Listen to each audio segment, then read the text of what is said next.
I did my weekly shop online. The process was hassle-free and over in a swift jiffy. The supermarket emailed me a URL, which I opened eagerly. It was the NASA website. They'd given me access to their satellites and starships. I could use their space probes to track the position of my groceries. I zoomed in to see my delivery driver dawdling, pootling about. His lazy arm was flopped out of his van window, gently caressing the head of every Labrador he passed. When he stopped at some lights, his chilled-out arm had the time to fill in the crossword of an elderly bench dweller and crack open a cool soda with a couple of lads. Where was his urgency? I lowered one of the spaceships into the atmosphere and fired a couple of laser beams at the back of his van. That sped him up. He kept up the pace for a good few miles, but began to get complacent again as he approached Aldershot. I dropped a satellite onto his van roof. It thudded against the thin metal, leaving quite the dent. He got the message.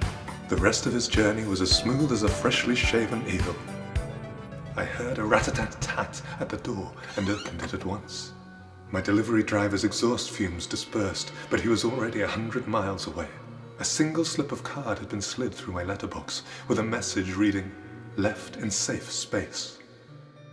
I surveyed the surrounding area for anywhere that could be deemed safe. I spotted my bottle of milk. It had been padlocked to a bike rack. My bag of tangerines had been buried 4 feet underground. My sausages had all been fed, one by one, into the exhaust pipe of my car. I inspected my garden wall. The cement between each brick had been chiseled away to make room for my frozen peas. I began to gather my groceries from their respective safe spaces.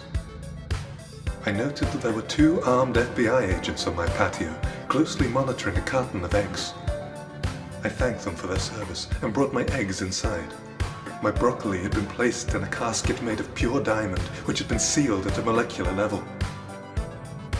My yogurts had been entered into a witness protection program. They were being transported between safe houses in Alaska. Yes, they would be safe there. I sighed with relief.